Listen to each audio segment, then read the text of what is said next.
mortgage went from $2,500 a month for my 5-bedroom house to $7,500 in 7 years. It went up to $7,500. And yeah, he's a witness. I could not afford it. See, this is the thing, people. When you are purchasing a new construction, you have to remember that the taxes have not been assessed. The land has an improvement now, right? So before the construction, there was no improvement. The land, it was just the land. Now that the new construction is there, the taxes have to be assessed. So your taxes are going to skyrocket most likely the next year. So my mortgage went from $2,500 a month for my 5-bedroom house to $7,500 in 7 years. It went up to $7,500. And yeah, he's a witness. I could not afford it. See, this is the thing. Crazy, y'all. When you are purchasing a new construction, $7,500 a month from $2,500. Oh my. So I said, oh my. Yes. Oh my. So look, the comments, as you saw, there was tons of comments in there, positive, negative, left and right. First of all, Shantae, thank you. I have both of your books, and the read is very informative. Multifamily is my goal. Shout out to you for buying the book, Shantae. Shout out to you. So y'all had a bunch of comments on there, and Rochelle reached out to me, and I said I would love to have you on the show. So, guys, I want you to give some love, throw some gems in the comment for our special guest today. Rochelle Mosley is in the building. Rochelle, how are you today? I'm fantastic. How are you? You know, I'm alive and blessed, Rochelle. How are you today? Thank you for joining us here on the channel today. Thank you. Thanks for having me. So look, we just played the clip. We played the clip. And first of all, how did that clip make you feel seeing it again? First of all, it's still like I'm still in awe of it. I still can't believe that I even made it through it. Because when I was going through it, you know, I have 2 children. So it was me and my 2 kids, and my husband was not here. And it was just me and my 2 kids going through it. And just to think about, you know, I was in that house for 2 years paying $7,500, and just thinking about like, wow, I made it through. And every time I look at it, I'm looking at it like, what would I tell my younger self, and how can I educate people on not making that same type of mistake? Well, I love that, and that's what we're here for, right? Is to educate folks on real estate, the good, the bad, and the ugly. That's my role in the whole stratosphere of content world, right? I just don't want to always talk about the good, because there are a lot of good things, but I really look at real estate as the dark side, right? Like, it sounds good until it sounds good. And when you buy a house, and you know, the American dream is, you know, you buy your house, you know, backyard, picket fence. No, that shit could be a nightmare. And from what you went through, it definitely sounds like it was a nightmare. So let's take us from the beginning. Like, how did your payment go from $2,500 to $7,500 a month? Okay, first of all, when I moved into the house, I went no income verification. So basically, I didn't have to show any docs of whether if I could afford the house or not. In my mind, I felt like I could 100% afford the house. I was making the money was coming in, it was fine. So when I moved in, was this again? I think it was 2006, if I'm not mistaken. 2006. Okay. Wild Cowboy days. Okay. Yeah, Wild Cowboy days. That's, I mean, and look, who knew? I didn't even know at the time, but what I was getting myself into. So when I moved in, it was a new development. I was the second house built in the cul-de-sac, and I was told that my taxes will be $100 a month for the first year until the taxes are assessed, right? So they had to account for the fire department, the police, the schools, all the things that was coming up in the community. It was up in Orange County, Monroe, New York. After 1 year, the taxes were assessed at $12,000. I didn't have $12,000 to just drop on the taxes, so they put it on top of my mortgage. The second year, it went up to $15,000. I didn't have $15,000 or the $12,000 to put up for the taxes. The next year it went up to 18,000. By the time the 7 years I stayed in there, by the time I got to the last year, I was at $21,000 in taxes only. Wow. A year though. So that's all compound. So every time I didn't pay, it just went on top. It just went on top. It just went on top. So wait a minute, hold on. So when you took out the mortgage, it sounds like your taxes and insurance was not escrowed in the monthly payment, correct? Or no? It was only the first year, it was the $100. So whatever I paid extra is what I pay extra. You understand what I'm saying? Okay. So So year every two, year, every year, every month, the mortgage went up higher and higher and higher because I could not afford the taxes. so you were just paying whatever the principal interest payment was, but Right. not the escrow portion of it. Exactly. Because I So, couldn't afford it. wow. Because I was thinking, okay, cool. My mortgage wouldn't go up no more than $3,500. So the next year I was paying it because I started off paying $2,500, right? So when they added the $1,000 more on because the taxes went up to 12,000, right? So that's $1,000 more dollars a month. So now I'm at 3,500. I'm like, okay, cool. I'm cool right here. The next year, the taxes was 15,000. So now that's 15,000 spread out over the 12 months. On top of the 12 from the previous year. Exactly. Then the next year it's 18 spread over the 12 months. The next year it's 21 spread it over the 12 months. So then it just got crazy. So, but in those years, you were just paying what you could afford. That initial 2,500, I would say, and then anything else extra, you wasn't paying that.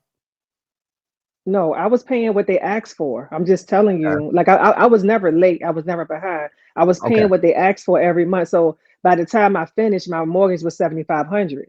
So the second year it went up to 3,500.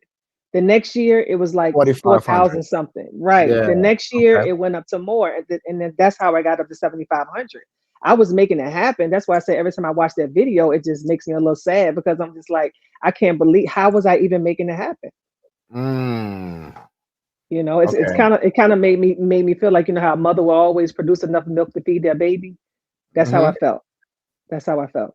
You was making it happen. By hook or by crook, you was making it happen. I was making it happen. But I'm gonna tell you, inside of making it happen, when I told you I wanted to talk to you about what happened to me when I tried to get some help and getting the mortgage down. Like what was it called? What they were doing? You tried to do a loan modification. A loan modification. I was trying to do a loan modification, and so I had a friend to come in and to try to help me out. And so what he told me was, he said, "Ro, you're not late on anything. You have to stop paying the mortgage in order for us to be able to help you." So I had stopped paying the mortgage, but what I did was I just started putting the money under my mattress. And I was like, okay, so now I got up to, like, I was able to save almost $20,000. And I said, and then I was like, okay, so I'm trying to reach out to him. I'm like, okay, cool. What's the next step? What's the next steps? Now I'm 3 months in, not paying the mortgage. Now I'm 4 months in, not paying the mortgage. I got up to like 6 months in, not paying the mortgage. I don't hear nothing from nobody. Nothing is going on. And remember, it's me and my kids. So the first thing I did, my childhood trauma kicked in. And when my childhood trauma kicked in, because I've been evicted before as a kid. I know what that feeling is like. So I didn't know they wasn't going to just come and put a lock on my door, you know, like back in the days, and they just put you out of your apartment and put your stuff out on the street. I didn't know what was going to happen. And I also didn't have anybody to tell me yay or nay, stay, go, do this, do that. So I took my $20,000 and me and my kids, and we just moved out. Damn. And I left the house. So when I left the house, then I contacted the bank, and then I wound up learning about how to short sell the house. And I learned all of this stuff through trial and error. I didn't have anybody telling me, like, really, really what to do. Like, my best friend was telling me, you know, what she know, as much as she knew it, and she shared as much as she possibly could. But I was still in my head with it. I didn't know I could have stayed in the house until they actually put me out, and they're actually going to take me to court, and they're actually going to come. It's going to be a different form of action. But all I was thinking about was my childhood trauma. So it just made me pack up and just move. Damn. So your friend did My a loan friend, your friend did a loan modification scam and scammed you for $3,000, yes, trying to quote unquote help you keep your yes. home, Mhm. encourage you to, and they were right. You can't do a loan modification unless you're behind at least 3 to 4 months on your mortgage payments, especially back in that time, Right, 2008, 9, 10, around those years. right. But I mean, it's kind of messed up. Have you ever seen this friend again? Yeah, I seen this friend again. Did they ever And pay they you? and they no, and they still Damn, want to be friends. Like they still want to be friends with me. Like nothing happened. He tried to say that he didn't know that that was going to happen because it went through somebody else or whatever. I was like, yeah, okay, okay, damn. So you taking people's money and don't even know like what's happening? yep, Yes, it sounds like a big time yeah, scam. All yeah. right, That's so what happens. that's crazy. I'm sorry that happened to you, and that happened unfortunately to a lot of people because once the wild cowboy days were coming to an end, the market started crashing. There was tons of loan modification scammers out there scamming people for their mortgage payment, a month of mortgage payments, 2 months of mortgage payments, and saying they'll Hmm. help them and never help them. Never helped them. So that definitely is a terrible thing, and I'm sorry that you had to go through that. But I think there's some valuable lessons in your experience. And I'm happy that Mhm. you're sharing this because not too many people talk about the ugly in their own personal thing, especially on public platforms like Instagram and Yeah. YouTube and podcasts. And so I definitely appreciate you spending time with us today and talking about this. But there's some good lessons in here. Number one, when you buy new construction, always check to see if there's a tax abatement, right? Because that tax abatement can be dangerous. It starts off very low and then that thing can just skyrocket on you. And like you said, in your situation, especially if you're living in high cost areas like New York, Jersey, the West Coast, where property taxes are very expensive, that Hmm. first year or two could just be a teaser, right? Right. And then it could go skyrocketing. So everybody who's watching this live or gonna watch this on a replay or listen, make sure you really getting accurate taxes when you out here buying, or as accurate as possible that you can get when you buying properties that are new construction with lower taxes in the beginning, because you don't want to be in a situation like Ro was where your payment go up $1,000 a month. And then I think you said you had an arm too And on I that didn't even mortgage. know I had an arm. My best friend, because when my best friend saw the clip, that's the first thing she said. She was like, "Rob, remember you had an arm with that house." And I was like, "Well, what the hell is an arm? Like, what is it?" I had no idea. So she said, along with the taxes going up, your mortgage was also going crazy as well. So it wasn't just that. So she brought that to my attention. I didn't even remember that. Yeah, because to go up $5,000 a month, over a 3 or 4 times, yeah, definitely, because the rate, especially you got the house at '06. So your payment you probably got a 2 year. What was popular back then, and I did a ton of these mortgages, was 2 year fix or 3 year adjustable rate Mm, mortgages, right? So for the first 2 or 3 years, it'd be the teaser rate, and then after that, it adjusts according to the market. So it sounds like probably '08, '09 is when your mortgage started adjusting, along with the property taxes being so high, adjusting as well. So mhm, yeah, and again, no one knew what arms were back then. I was in the business and we knew what arms were, but I didn't really know what an arm was. Like I was new in the business. You tell me it's fixed for two to mhm, three years and they adjust after that, mhm, and they can adjust to whatever the market is. Who knows what the market is at that point in time? mhm, No one was really mhm. educating in '05, '06, No, '07. no. It was like it was so easy to get a house. Yeah. And then when you think about it too, it's like I want the house real bad and she wanted to sell the house real bad. So everybody was working out of desperation. Everybody was working out of, I want to do my very best. She wanted to get her commission and I wanted to get my house. So it was like by any means necessary, if honestly, I was like, I don't care. Whatever it takes for me to get in this house, I want to get in this house. So That's how most of my it's clients also were. That's how most of my clients were too back in the days. Like, hey, you want a house? I got the product to get you in the house. Like, hey, let's make it happen, right? let's make it happen, Um, right? so you were telling me offline about another property that you owned, and you had some issues with that one as well. Let's talk about that investment property too.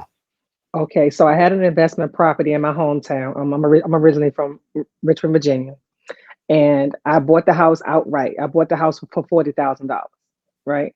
So I had about $200,000 of equity in the house, right? So I pulled out way too much. I pulled out maybe like 150 to finish the house upstate, the one that we were talking about earlier.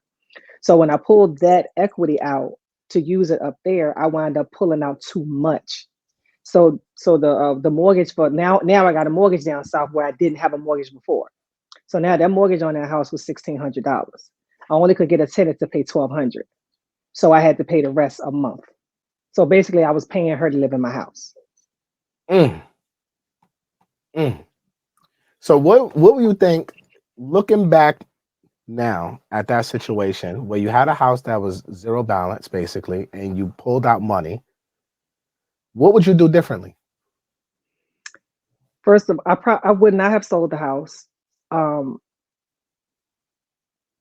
I probably would have seeked more education on what it was I was doing, because I was the only one doing what I was doing, and I was the only one doing what I was doing. And at that time, I was doing it by myself, and I was just moving and shaking by myself. I was in my early 30s. I was, making it happen. I've been a hairstylist for over 30 years. So I had my own business going on in New York. I got the property down south. I got the property up north. I'm thinking I'm doing it. I'm moving and shaking. But I was doing everything by trial and error. I wasn't really getting educated on anything. And I wasn't really asking. I was like, because my friends, a lot of my friends just wasn't really doing what I was doing. I'm the only entrepreneur in my, in my personal friend group. Mm. So it's, and I've been an entrepreneur since I was 15. So I've never had another job other than, working for myself. So I'm just moving and shaking. So what I do now, I'm listening to a lot of podcasts. I'm reading books. I'm listening to books. I'm listening to people. I'm not as, pigheaded as I and stubborn as I used to be. No, nowhere near. I'm open to listen. I'm open to learn, and that's what brought me to even start my own podcast, Beauty, Business, and Banking, so that I can help other beauty professionals to really thrive and make it in this business. Because I know that we can do it, but we can't do it without structure. So that's what I've learned, structure. So that's what I'm teaching, structure. Yeah, you know what? I love everything you said, the education, right? And just to be on your side with this one, there was not a lot of educational resources out there that our people knew of, to be honest with you. Like you said, you're first generation entrepreneur, basically, right? Like no one taught us how to be an entrepreneur, how to run the business, how to buy a home, how to buy investment properties, what to look for. Like there was none of this. And the people that look like us who knew the information, that were doing it at a high level, they didn't want to share. 15, 20 years ago, when I first came in this business, 20 years ago, the OGs did not want to share the information because they, for whatever reason, they looked at younger folks as their competition. Yeah, everybody was gatekeeping. Everybody was gatekeeping. Everybody was gatekeeping. Like, it's like, what the hell are you gatekeeping for? Like, tell me what I need to know. You see, I'm young, I'm hungry, I'm trying to make it happen. Just tell me, right? Show me the way. Even if you want a fee or something, I'll pay. But everybody was gatekeeping information back in the day.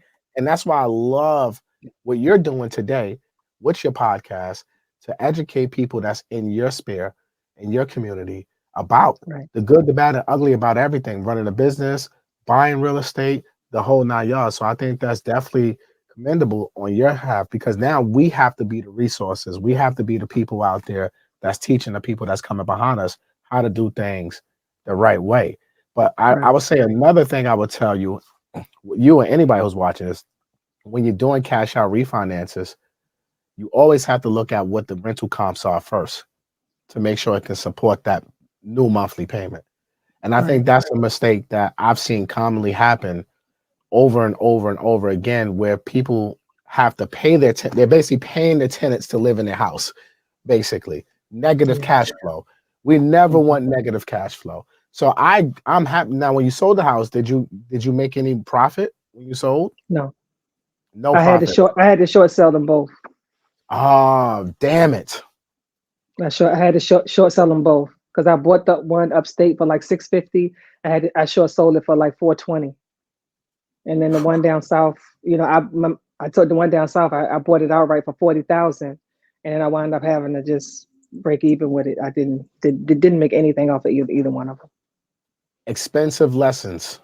A very expensive. Let me tell you something. I paid dearly for every single last lesson I got. Every single last one I paid dearly. So I tell my kids all the time, you don't have to pay full price for nothing I done already paid for. Listen to what I'm telling you. You don't have to pay full price for nothing I'm telling you. Nothing. Nothing that I'm telling you. You ain't got to pay full price because I done paid already. Yo, Ro, I'm going to use that one.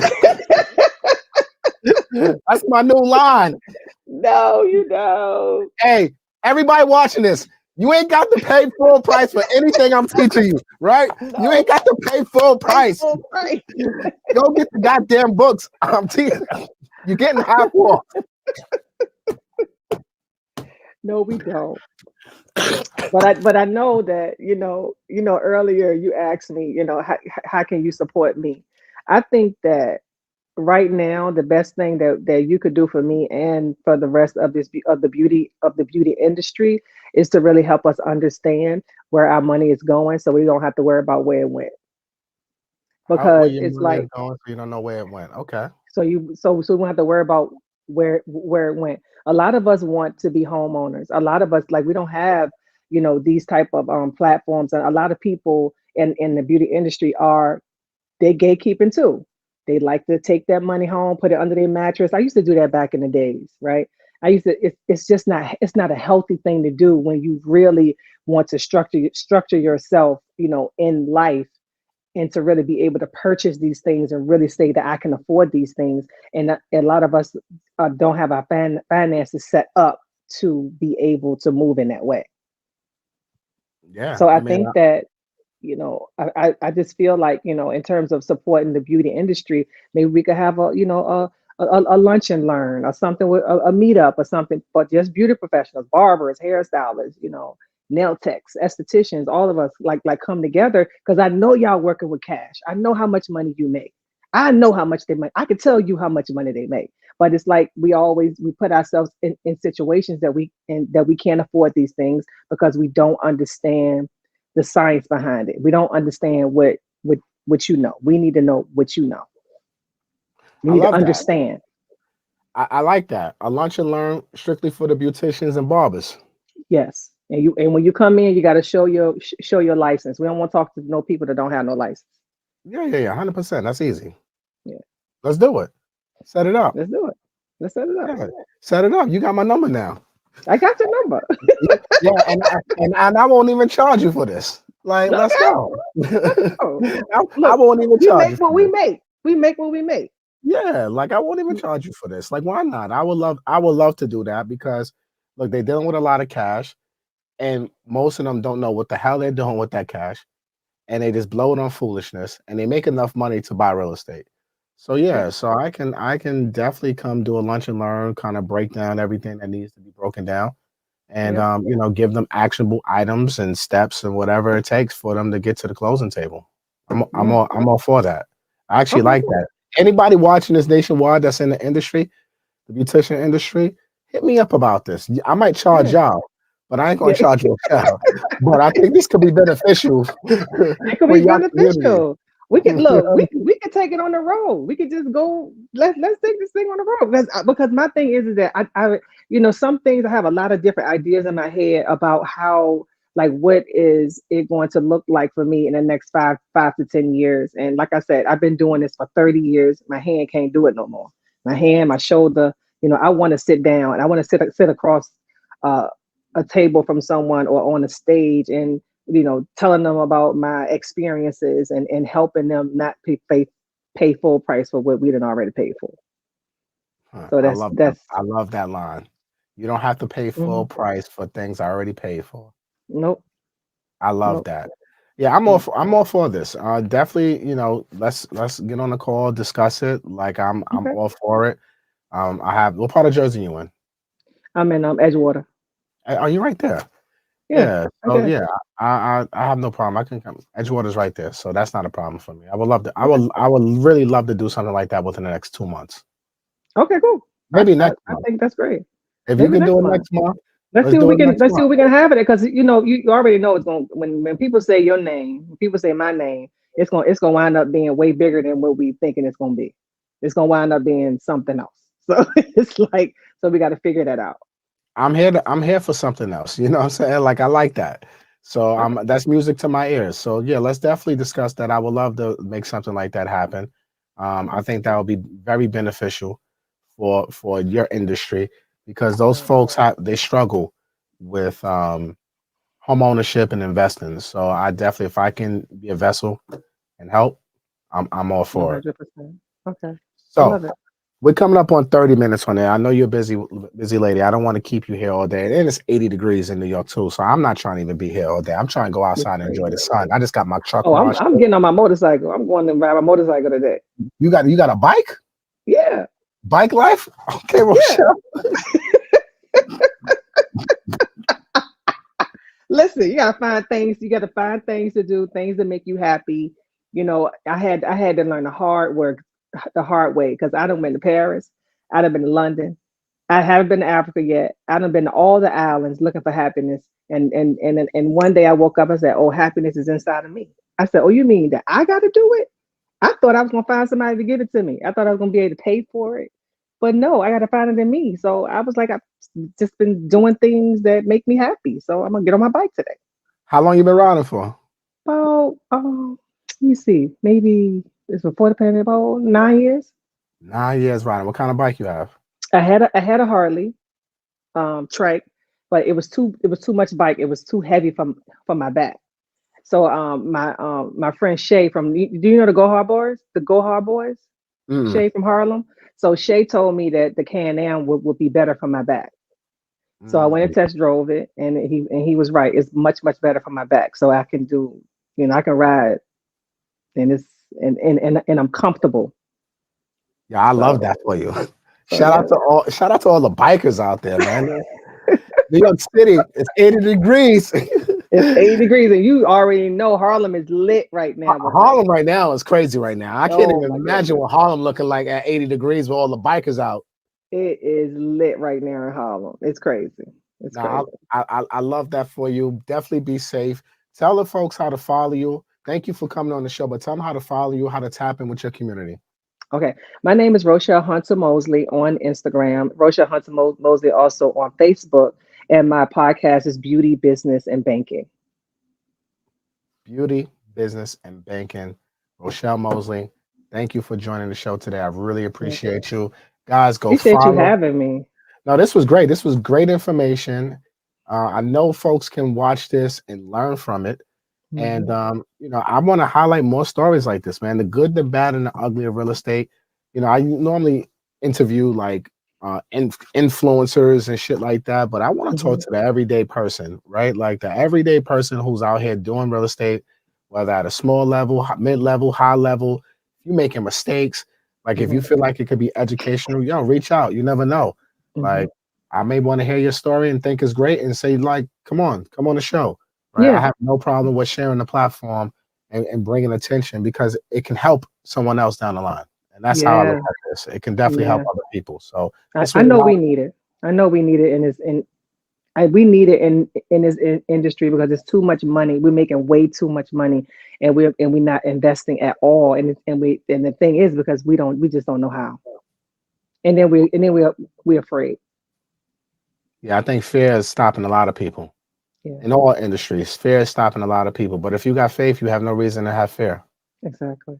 That's how I look at it. So, Um, but information changes things too, right? So the more yeah. information people have, the more confident they become, and then they want to go out there and execute. So hopefully, whenever we do your lunch and learn for your industry in Jersey, Yeah. people get some actionable items out of that, and we can help create some more homeowners and build wealth within our community. Okay. We in there. Rochelle, thank you for coming on today. I really appreciate No you. problem. No problem. Thank you so much for having me. All right, Take care of Rochelle. yourself. All right. You too. Be Take care. safe today. All right. Later.